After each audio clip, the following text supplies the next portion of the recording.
I was struggling on whether or not to talk about this. Now, first and foremost, here's what I have to say. I am for free speech. I am for anyone in independent media, no matter how big they are, whether they have millions of subscribers or just only 10. Everyone has a right to share their opinion. And that goes for the left and on the right as well.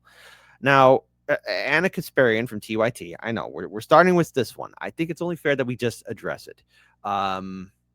Has been targeted, at least for criticizing Israel, the apartheid government, and obviously the horrific crimes that are taking place in Gaza. There's no denying it. I mean, come on, let's call it what it is. It's a genocide. And whether or not the ceasefire holds is the big question that a lot of us are going to be wondering. Will the ceasefire hold? Will the ceasefire hold?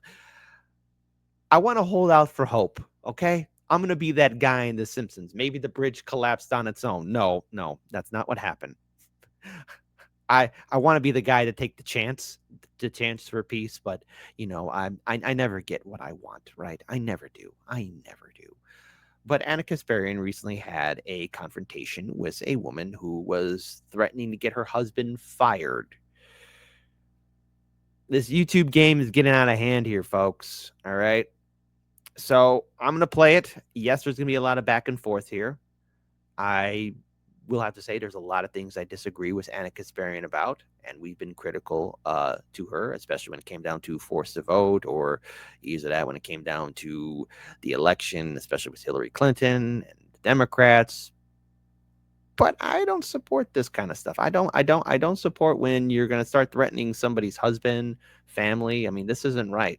This isn't right at all. And I think more people need to be speaking about what's happening in Gaza. I mean, at this point, Israel is like what? It's bombing rubble. It's bombing rubble. Pretty soon, all the rubble's going to be gone. I always kind of chuckle to myself when I hear the media saying that Israel hit targets. What targets? What's still standing? What's the tallest building in Gaza right now? Oh, gee, I don't know. It's a pile of rubble. But I'll play this video. Let's go ahead and break it down a little bit. I'll pause halfway through maybe. After she attempts to attack me with her dog, the only thing I have on the top of my mind is I need to get my dog to safety because I have a small dog, okay? He's 20 pounds. So as I'm walking away, she says to me, "Good luck to your husband dealing with you." And I say, "My husband loves me." And she responds with, "That's why we're trying to get him fired." That's fucked up. No way to sugarcoat it. And I got to tell you, on a side note, look, and let's be real here. Anna Kasparian's got millions of followers, millions of subscribers, and she's a well-known person. She's been on major media platforms. She's been on Piers Morgan's show. She's been on a lot of people's shows. So being confronted like that is pretty frightful and very concerning. I've had maybe, at least to the best of my memory, during 8 years of doing this, maybe 6 times, maybe somebody recognized who I was. It was kind of uncomfortable, just a tiny bit, But for her dealing with that, and then her husband's job being threatened, that's crossing a line. To me, that was the sign that this isn't some lone wolf situation. She's part of an organized group that's not just attempting to destroy me, but destroy my husband's livelihood when my husband has nothing to do with my career, nothing to do with, guy doesn't even like politics, okay? He works in athletics, he works at a school, he loves his students love him, but they want to destroy him because he refused to put out a statement condemning his wife. Incessantly, they demand that he put out a statement condemning his wife. He's not gonna do that. Okay? You're not gonna get in between a marriage because your feelings are hurt over my criticism of a foreign government. Now, she said that and I was like, I gotta call Christian. So I'm trying to get Charlie home. I call Christian, I tell him what happened. Leave Charlie, drop him off at home. Christian and I go downstairs because he wants to see who is this woman, right? So at that point, we approach her and I decide I'm gonna file a police report and I don't know this woman's name. I wanna have an image of her, I wanna have a video of her, I wanna have a video of her dog. And so get a load of her behavior here where all of a sudden, now that I'm recording she's pretending like she's the victim when she's the one who tried to sick her dog at me and Charlie, and pay very close attention to her treatment of her own dog, how her dog is behaving, and what she's saying. Now, just a heads up, for those of you, I know many of you in my audience are animal lovers. This might be difficult to watch, but please bear with us. We will go through this, but just a heads up. I think it's only fair that I should warn you in advance. So if you don't like seeing maybe a dog being pulled a little bit hard on its leash, or, you know, the confrontation, this might be difficult to sit through, but nonetheless, we must persevere. Do you think it was appropriate for you to try to sick your dog on me? I did not. Do you think that was appropriate to sick your dog at me? You sicked your dog at me. I told you to stay away from me because my dog is barking. Was that appropriate? Was it appropriate for you? Was it get away from me? Look at Dude, can I talk to you? No. Why did you try to sick your dog at me? I told you to get because away you don't like from my me. political views? I told you to get like this. Psycho. I told you to stop Totally insane. following me. Now you're acting I was different standing because you're right being here. I told you to recorded, get right? away from me. I told you to get away from me. I told you my dog is barking. Why did you I try to said sick your stop dog? stalking me. Why did I you said try stop to yelling sick your at dog me. at me? Why did you God, sick your you're dog at me? scaring me. No, Yeah. no. Oh, now you're a victim after you tried to sick your dog at me and my dog. Come back and attack me. No. You'd say you called her a Jew hater. You called me a Jew hater? You called me a Jew hater. Okay, so there's another video that we're gonna go to that's going to prove that what I'm telling you guys. I also want to point out something here too. All right, everyone, this is extremely fundamentally important. All right, California is a two-party consent state law, so obviously it's already on the internet. But the basic rundown, and again, just being an armchair lawyer here, but you know, it's a two-party consent state law. So recording a private or confidential conversation without consent from all parties is considered illegal in California, but both parties were filming each other. So she had her phone out, Hannah had her phone out. Just when it comes down to the internet and everything else, everything can then be twisted around. So you got to be careful with that kind of stuff. But just remember, there might be some further fallout from this, but nonetheless, we continue. We just want to throw out a little caveat of information because I saw that in one of my private messages. Is true. Wait. Go You're ahead. trying to get me fired. No, I did not. I said I'm telling everybody about her. Oh, that's what she just said. You said that you're trying to get my husband fired. Everybody's trying to get him fired. Exactly. Yeah, you're part of that, everybody. Be careful, that woman's dangerous. She tried to sick that dog at me. She tried to sick that dog at me and my dog. That's what she tried to do. That's what she tried to do. She tried to sick her dog at me and my dog because she doesn't like my political views, because I don't like a genocidal government. So in the middle of that, you hear her saying, no, I said everybody's trying to get him fired.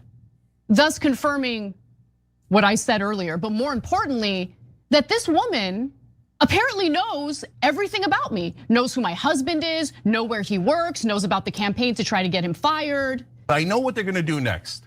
Oh, Warehouse 5, narcissisting while other narcissists while trying to bring everyone else into their fight. Woo, America! I want healthcare. Warehouse 5, I know the reference. Full Metal Alchemist, great show. Both, and I like the 2005 and of course the other adaptation too. my God, they showed it online. Oh yeah, we did. We sure did. I was just trying to stalk her. We sure did. I will never apologize for that. You came for my dog and my husband. You want to come for me, that's a different story. Okay, mano a mano, that's a different story. You come at me with my dog? With my dog. You try to sick your dog at my dog. You try to threaten my husband's livelihood. You think I'm a little wilting flower and I'm so scared. I'm not scared. I'm not scared. Thank you everyone for that correction for that law. So it's a right to film in a public location, but then again, you know, with something like this, it's going to get a lot of headlines. I could just see something being twisted around here. Just the gears are working in the brain. Like, okay, there's going to be some further fallout, but nonetheless, I mean, Anna Kasparian being harassed like that, or either that being confronted like that, that's not right. And especially when you're talking about threatening somebody's livelihood, threatening their job, saying that they should get fired, or indicating that something could happen to their job, no. No. No one should go through that. And on the one hand, look, I'm glad that Anna Kasparian definitely stood up. I have to say, like, no, you cannot threaten somebody's family like that, especially when her husband's job is at risk like that, and there's people that could possibly do that. No. This isn't gonna stop me from doing the commentary that I do. So there you go. So I just wanted to play that video. I understand that it's a lot to take in, and it's stuff that usually I want to avoid. When it comes down to commentary or other larger channels. And I've had my criticism of TYT, but when it comes down to this war in Gaza, everyone has a right to their opinion on the left and on the right, and we all know what's happening in Gaza right now. The ceasefire. I don't know. I don't know if that's even going to be a word anymore. Even Donald Trump seems to be confused by that. Even he doesn't know if what's going to go on with that. I would love to have been the fly on the wall to hear him say to Netanyahu, "Why do you always got to be so effing negative?" Boy, that would have been priceless, because perhaps maybe Netanyahu was yammering onto the phone, and it just wouldn't end. It wouldn't end. But let's talk about free speech and the First Amendment. Anna is in the right to talk about her thoughts on the Israeli government. And as we have all seen firsthand, there is this massive wave of censorship. This isn't the first time we've seen commentators, content creators, podcasts being censored. We know it firsthand was what happened during the Biden-Harris administration, where there were many people being censored, losing their livelihoods, their channels being permanently demonetized because of what? You didn't like a story that they were covering, yet other mainstream media outlets were covering it. And of course, how the narrative is always being controlled by corporate media. You can't say anything until enough people start saying, okay, we can talk about it. I'm glad that she's speaking out. And I'm glad that Anna Kasparian is standing tall against, those that are trying to silence her. Would I have done a video like that? It probably would have been a little bit more coordinated. I'm just going to say that. But then again, emotions run high, especially when loved ones get involved. And that's not right. Not right. So I'm glad that she was able to at least get that recording out there, and that she was able to share her opinion and her thoughts, and more importantly, being consistent on her beliefs and her reporting and her commentary on what's happening in Gaza. And what's happening in Gaza is the real story. Men, women, and children starving, lack of medicine, lack of food, lack of shelter, basically a lack of everything. So right now, as you're watching this, just remember, while you're on your way to work, or if it's your day off, you're enjoying some wonderful comforts. But the people of Gaza are not. People of Gaza are starving and dying. It's a genocide, and we're watching it on our smartphones, and yet there are people who are saying, don't talk about it, or that's not what's happening there. Well, then what is happening there? What is happening there? I mean, if you look at the before shots, before October 7th, 2023, and now, well, if nothing's happening there, why does Gaza look like a moonscape?